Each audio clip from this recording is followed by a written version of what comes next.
Halo saudara, dari Arlington, Virginia, saya Helmi Yohanes dan tim VOA kembali hadir dengan serangkaian berita Amerika Serikat dalam segmen Sapa Dunia. Kami awali dengan Presiden Amerika Serikat Joe Biden yang menyambut baik kabar dibebaskannya anak perempuan warga negara Amerika yang disandra oleh kelompok militan Hamas di Gaza. Dalam pernyataan pers dari Nantucket, Massachusetts, Biden mengonfirmasi Abigail Eden yang berusia 4 tahun termasuk di antara 17 sandera yang dibebaskan Hamas pada hari Minggu. Abigail yang memiliki dua keluarga negaraan Amerika Israel disandra Hamas setelah kedua orang tuanya tewas ditembak kelompok militan itu dalam serangan 7 Oktober lalu. Pembebasan ini merupakan gelombang ketiga setelah Hamas membebaskan 13 orang pada hari Sabtu dan 24 perempuan dan anak-anak pada hari Jumat. Dalam perjanjian jeda pertempuran 4 hari, Israel dan Hamas sepakat memfasilitasi pembebasan 50 sandera yang ditahan di Gaza sebagai imbalan pembebasan 150 warga Palestina yang dipenjara di Israel. Menurut Presiden Biden, pembebasan ini merupakan hasil kerja keras dengan para pemimpin Qatar, Mesir, dan Israel, dan ia akan terus berupaya agar seluruh sandera kembali ke keluarga dalam keadaan selamat. Biden mengatakan jeda pertempuran ini juga bertujuan memastikan meningkatnya bantuan kemanusiaan bagi warga sipil Palestina di Gaza. Dan dalam jeda 3 hari, telah masuk sekitar 200 truk bantuan setiap hari yang berisi bahan pangan, air, obat-obatan, bahan bakar, dan gas untuk memasak. Sementara itu, Presiden Joe Biden mengajak Presiden Tiongkok dan Presiden Meksiko untuk turut memerangi narkoba jenis fentanyl di tengah krisis narkoba domestik di Amerika. Sejumlah pihak memuji upaya ini, namun masih ada tantangan yang harus dihadapi Biden di dalam negeri. Pasca pertemuan dengan Presiden Tiongkok dan Meksiko di sela KTT APEC San Francisco, Presiden AS Joe Biden berjanji untuk mendorong upaya pemerintahannya mengadang jenis narkoba yang membunuh 200 ribuan warga AS dalam beberapa tahun belakangan. This challenge also has roots outside our borders, outside the borders of the United States.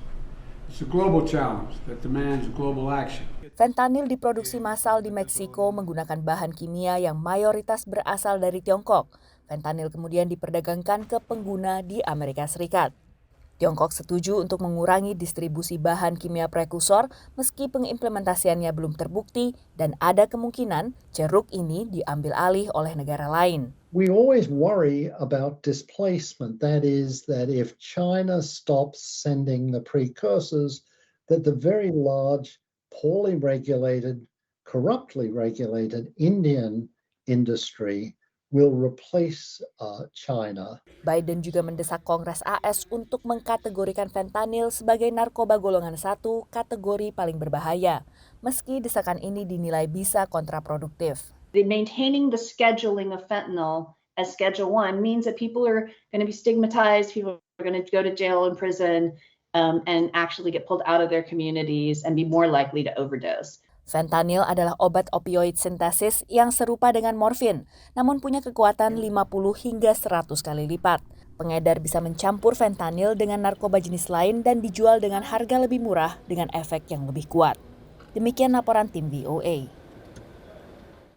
Beralih ke layanan helikopter yang saat ini bisa membawa penumpang dari 3 bandara utama di wilayah metropolitan New York ke pusat kota di Manhattan. Namun dalam beberapa tahun mendatang, bila uji coba sukses, maka akan ada layanan serupa memakai energi yang lebih bersih, dengan tidak banyak menciptakan polusi suara bagi warga kota New York. Kendaraan terbang bertenaga listrik ini menjanjikan perjalanan singkat dari Bandara John F. Kennedy di kawasan Queens, New York, ke pusat kawasan Manhattan yang selama ini perlu waktu sedikitnya 40 menit menggunakan mobil atau taksi. This is our electric air taxi. It takes off and lands vertically, transitions, flies on the wing. It seats a pilot and 4 passengers and flies at speeds of up to 200 miles an hour. And what that means is that a flight from here in Manhattan to JFK can take as little as 7 minutes. Joby sedang menguji layanan taksi terbang pertama di kota New York. Uji cobanya pada pertengahan November dihadiri oleh Wali Kota Eric Adams. Here at the downtown Manhattan heliport, we are going to establish the world's first heliport with infrastructure for electric powered helicopters of this nature. Kelebihan kendaraan terbang bertenaga listrik seperti yang dioperasikan Joby adalah suaranya yang tak sekeras suara baling-baling helikopter.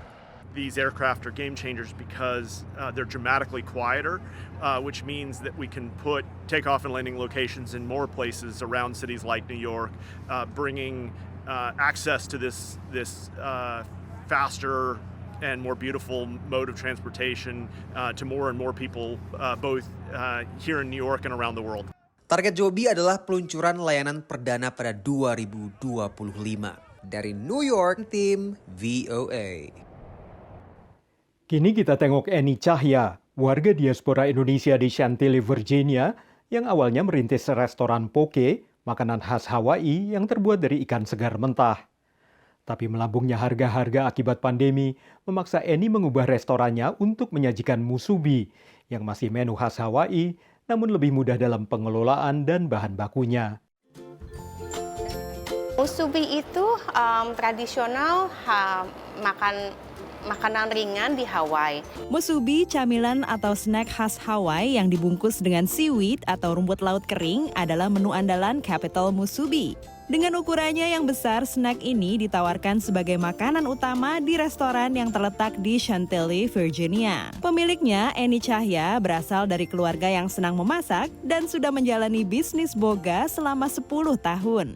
Awalnya, ia merintis bisnis waralaba restoran poke, makanan khas Hawaii yang terbuat dari ikan segar mentah. Tapi selama pandemik, karena harga food cost itu naiknya enggak terjangkau, kita hitung-hitungan, kita bilang wah kalau gini nggak ketutup, jadi we switch to Capital Musubi. Jadi based on apa yang equipment-nya ada, peralatan ada, kita harus cari makanan yang bisa jalan dengan peralatan yang seadanya. Dan tambah Eni, belum banyak restoran Hawaii di Washington DC area yang menyajikan musubi. Bagi Nick Staugaris, penggemar berbagai makanan Asia, musubi adalah favoritnya. I like the contrast of the rice with the meat and vegetables. I feel like it's like a well-balanced meal, like all wrapped up together, and it's good flavor. Dengan berbagai variasi musubi yang ditawarkan, dari salmon, tuna, hingga ayam, restoran ini mampu menarik pelanggan. Kita sudah buka setahun setengah, so far we have really good response. Dari Chantilly, Virginia, tim VOA.